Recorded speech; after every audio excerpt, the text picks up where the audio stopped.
اعوذ باللہ من الشیطان الرجیم بسم اللہ الرحمن الرحیم۔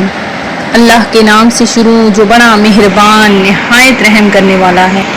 مون وظائف چینل کی جانب سے تمام ناظرین کو السلام علیکم ورحمۃ اللہ وبرکاتہ۔ میں اپنا چینل مون وظائف کی جانب سے آپ کی خدمت میں 12 محرم الحرام کا ایک خاص وظیفہ لے کر حاضر ہوئی ہوں۔ سب سے پہلے میری تمام ناظرین سے گزارش ہے جنہوں نے ابھی ہمارا چینل جوائن کیا ہے وہ اسے سبسکرائب کر لیں اور ساتھ ہی بیل آئیکن کا بٹن بھی پریس کر لیں تاکہ ہر نیا آنے والا وظیفہ سب سے پہلے آپ تک پہنچ جائے۔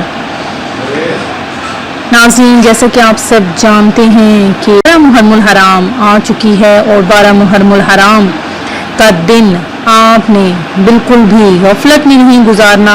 جو لوگ پریشانیوں میں گھرے ہوئے ہیں اور اپنی یہ چھوٹی چھوٹی پریشانیوں کی وجہ سے بہت زیادہ پریشان ہیں پر اپنی پریشانیوں سے چھٹکارا حاصل چاہتے ہیں تو وہ یہ ہمارا آج کا وظیفہ کریں۔ انشاءاللہ عز و جل آپ کی تمام پریشانیاں دور ہو جائیں گی اور ایک ہی دن میں آپ کی 1000 حاجات پوری ہو جائیں گی۔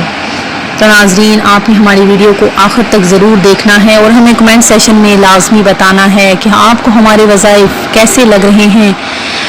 ناظرین، اعمال کا دار و مدار نیتوں پر ہوتا ہے۔ اگر ہماری نیت اچھی ہے تو انشاءاللہ کوئی بھی ایسا کام نہیں ہے کہ وہ آپ سے حل نہ ہو پائے۔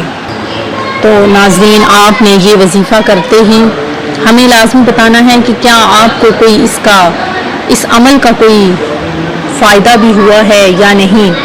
تو ناظرین، وظیفہ سن لیجئے کہ آپ نے یہ وظیفہ ایک ہی دن کرنا ہے اور انشاءاللہ عز و جل دیکھ لیجئے گا کہ یہ وظیفہ کرنے کے بعد آپ کی تمام مشکلات حل ہوتی ہیں یا نہیں۔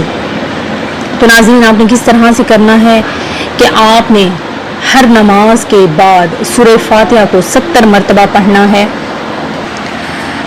اور اس کے علاوہ آپ نے سبحان اللہ والحمد للہ ولا الہ الا اللہ واللہ اکبر، آپ نے اس کو 70 مرتبہ، اسے بھی 70 مرتبہ ہی پڑھنا ہے۔ آپ نے یہ ہر نماز کے بعد عمل کرنا ہے۔ انشاءاللہ عز و جل آپ کی پریشانیاں حل ہو جائیں گی اور جو آپ کی حاجات ہیں، جو آپ کے مقاصد ہیں، جو آپ کے ذہن میں ہیں، وہ آپ کے حل ہو جائیں گے۔ میں امید کرتی ہوں کہ ہمارا یہ آج کا چھوٹا سا وظیفہ آپ کو ضرور پسند آیا ہوگا۔ اسی طرح سے مزید وظائف حاصل کرنے کے لیے ہمارا چینل مون وظائف کو دیکھتے رہیے۔ سبسکرائب کرنا، لائک کرنا اور شیئر کرنا ہرگز نہ بھولیے گا۔ دعا میں یاد رکھیے گا۔ اللہ حافظ۔